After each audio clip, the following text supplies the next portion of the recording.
everybody, it's Dr. Joe and Spider Bear. Today we're going to show you some stretches and exercises for an SI joint dysfunction.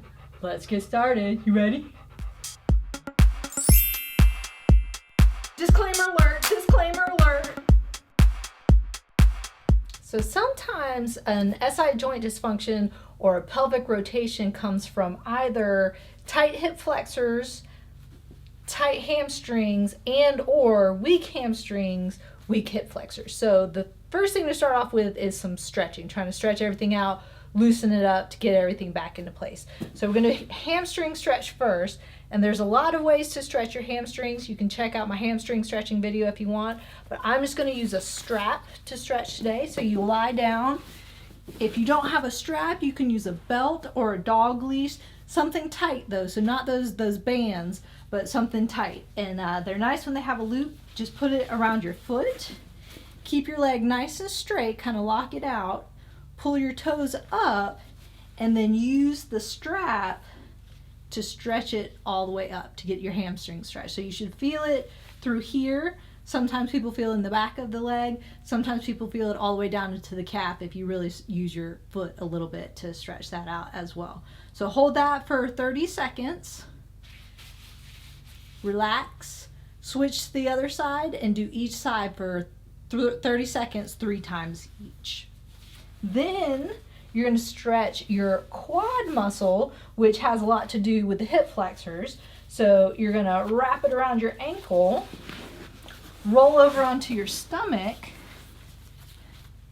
put it up on top right there, put the strap around your shoulder, and just pull until you feel a stretch in your quad muscle on the front of the thigh there. So the goal is to get the heel to the bottom as close as possible. You might only be able to go to about right here.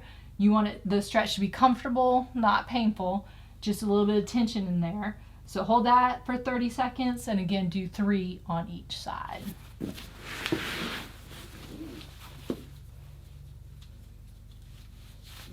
Then you're going to go into a butterfly stretch to stretch the groin area and the inner thigh.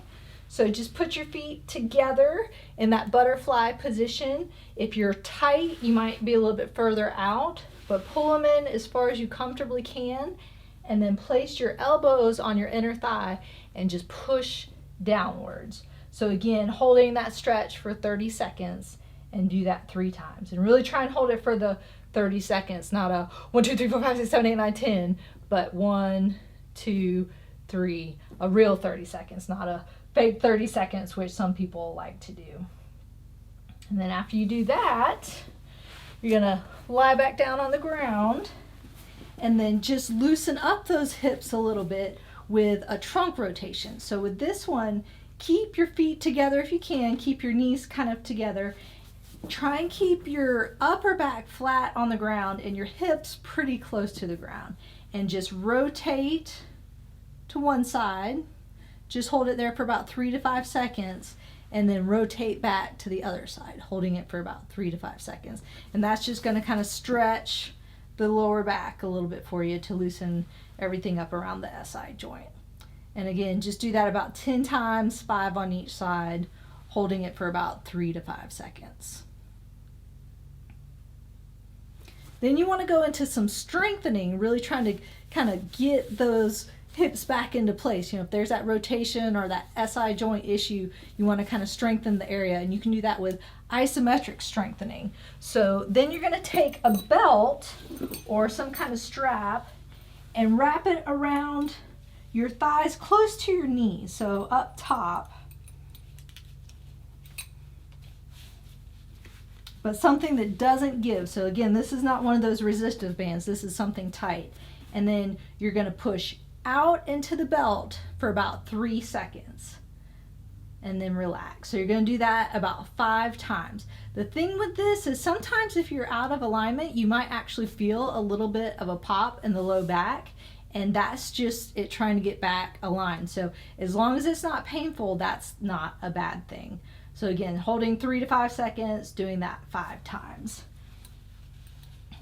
And then you want to reverse it and then squeeze the other way. So you can either take a ball, or if you don't have a ball, just take your pillow and put it in between. It's really just so you don't knock your knees together and then squeeze in. So again, holding that 3 to 5 seconds, doing that 5 times. And this is another one where you might feel a pop, and as long as it's not a painful pop, that's usually okay. That's just your body trying to realign itself.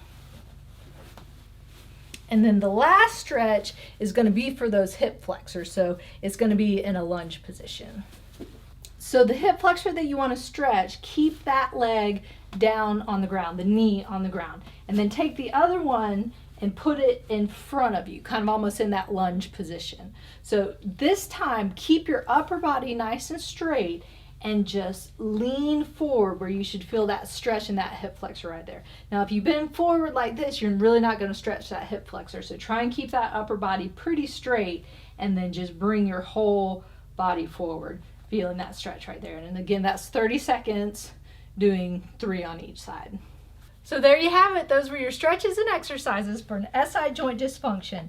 Me and Spider Bear are going to go save somebody. If you have any questions, leave them in the comment section. If you'd like to check out some other videos, go to AskDoctorJo.com. And remember, be safe, have fun, and I hope you feel better soon.